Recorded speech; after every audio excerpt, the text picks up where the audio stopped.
एक ऐसी जगह जहां जमीन आसमान से ज्यादा ठंडी होती है, एक ऐसी जगह जहां पर -90 डिग्री तक टेम्परेचर ज्यादा होता है, एक ऐसी जगह जहां पर 6 महीने दिन रहती है और 6 महीने रात, एक ऐसी जगह जिसे 1800 सदी में ढूंढा गया था, मतलब उससे पहले किसी को पता ही नहीं था कि अंटार्कटिका जैसा कोई शहर है। जी हाँ, आज हम बात करेंगे अंटार्कटिका के बारे में और उसकी अनसॉल्व्ड मिस्ट्रीज के बारे में। एंड अंटिल देन वीडियो को लाइक एंड सब्सक्राइब कीजिए। हेलो, मेरा नाम है रवि एंड आज हम एक्सप्लोर करेंगे अंटार्कटिका के कुछ मिथ और फैक्ट्स, जिसमें से पहला है अंटार्कटिका पर कोई क्यों नहीं रहता। अंटार्कटिका जो कि 5वां सबसे बड़ा कॉन्टिनेंट है, जो कि ऑस्ट्रेलिया और यूरोप से भी बड़ा है, और अंटार्कटिका में इतनी बर्फ जमी हुई है कि जिसमें से 70% फ्रेश वाटर है, यानी कि उसे हम पी सकते हैं। लेकिन यहाँ पर टेम्परेचर इतना ज्यादा होता है कि आप लोग सोच भी नहीं सकते। यहाँ का एवरेज टेम्परेचर -50 डिग्री है और मैक्सिमम टेम्परेचर -90 डिग्री तक जाता है। आप लोग सोच सकते हैं वहां पर कितनी ज्यादा ठंड होती है अगर 0 डिग्री पर ही बर्फ जमने लग जाती है। वेल, कंपेयर करें तो अंटार्कटिका के अपोजिट नॉर्थ पोल में भी 40 मिलियन लोग तक रहते हैं, लेकिन अंटार्कटिका में तो कोई भी नहीं रहता है। ऐसा क्यों? देखो, ऐसा मेन रीजन है यहाँ के टेम्परेचर। यहाँ के टेम्परेचर में तो पोलर बेयर और कई सारे जीव सरवाइव ही नहीं कर पाएंगे, जो कि नॉर्थ पोल में कर पाते हैं, और वहां पर अच्छे खासे पॉपुलेशन में लोग भी रह रहे हैं।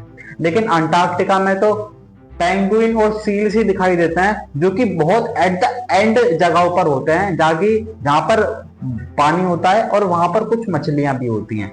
देन इसीलिए अंटार्कटिका को सूखा रेगिस्तान कहा जाता है, क्योंकि यहाँ पर 0.03 ह्यूमिडिटी होती है। आप लोग सोच सकते हैं ह्यूमिडिटी दिल्ली में 30% तक होती है। वेल, हम यहाँ पर बात करते हैं इसके दूसरे फैक्ट की कि अंटार्कटिका ऐसा क्यों है। देखो, इसके मेन 2 रीजन है। पहला, यहाँ पर 6 महीने दिन रहती है और 6 महीने रात रहती है। वेल, एक जगह पर जहां लगातार लो टेम्परेचर रहे तो वहां पर ऐसे कॉन्टिनेंट्स का बनना पॉसिबल है जहां पर इतना ज्यादा टेम्परेचर होता है। प्लस यहाँ पर बहुत ज्यादा आंधियां, तूफान, एवलांच क्यों आते हैं। देखो, इसका मेन रीजन एक ये है कि यहाँ पर जमीन आसमान से ज्यादा ठंडी होती है, जिसकी वजह से यहाँ पर हवा का ट्रांसफर उल्टा हो जाता है। देखो, मेन जगहों पर क्या होता है, जमीन गर्म होती है और आसमान ठंडा होता है, जिससे ग्रेविटी की वजह से जो हीट वेव्स होती हैं वो ऊपर की तरफ जाती हैं और ठंडी हवाएं नीचे की तरफ आती है। लेकिन यहाँ पर उल्टा है, यहाँ पर जमीन ही पहले इतनी ज्यादा ठंडी है कि आसमान, उसका टेम्परेचर कम हो जाता है। इसकी वजह से यहाँ पर एवलांच, बहुत ज्यादा आंधियां, तूफान देखने का सामना करना पड़ता है। प्लस यहाँ पर जब 6 महीने के लिए धूप होती है, तभी अंटार्कटिका थोड़ा रहने और घूमने लायक बन पाता है, जहां पर हमारे साइंटिस्ट और कुछ लोग ही रहना वहां पर अलाउ है। वहां पर नॉर्मल लोगों के लिए रहना अलाउड ही नहीं है। वेल, अब हम जानेंगे कि अंटार्कटिका पर सबसे पहले कौन कौन गए थे। वेल, इसके लिए हमें थोड़ा सा हिस्ट्री में जाना पड़ेगा, जहां पर हमें पता लगेगा कि जहां पर 1520 में फर्डिनेंड मैगेलियन, जो कि पोर्तुगीज ट्रैवलर थे, वो अंटार्कटिका में गए थे। लेकिन जब वो गए तो उन्होंने दूर से ही अंटार्कटिका को देखा, जहां पर उन्हें बहुत सारे बर्फ के ग्लेशियर तैरते हुए नजर आए। फिर आगे जाकर 1773 में जेम्स कुक नाम के एक ट्रैवलर थे, जो कि ग्रासलैंड से आते थे। वो ऐसे पहले ट्रैवलर थे जिन्होंने अंटार्कटिका सर्कल को पार किया, लेकिन वो भी अंटार्कटिका की जमीन पर पांव नहीं रखा था। फिर आगे बढ़कर 1820 में फैबियन गॉटलैंड नाम के एक फेमस ट्रैवलर थे, जिन्होंने अंटार्कटिका पर पहला कदम रखा और वहां पर इंसान का पहला कदम रखा जाने का एक सबूत दिया। पर इसका मेन रीजन क्या है कि वहां पर बहुत सारे लोग पहले क्यों नहीं जा सके। देखो, इसका मेन रीजन है वहां का टेम्परेचर और जाने के लिए एक पैसेज का होना, जो कि समुद्र से जाता था। समुद्र में आंधी आना, तूफान आना, ये एक वहां पर नॉर्मल सी चीजें थी, जिससे शिप ट्रेवल नहीं कर पाती थी, और जो भी लोग वहां पर जाते थे वो भूख का शिकार, ठंड का शिकार होकर एंड में मौत का शिकार हो जाते थे। इसीलिए कई सालों तक लोगों ने अंटार्कटिका को जानने की कोशिश ही नहीं की।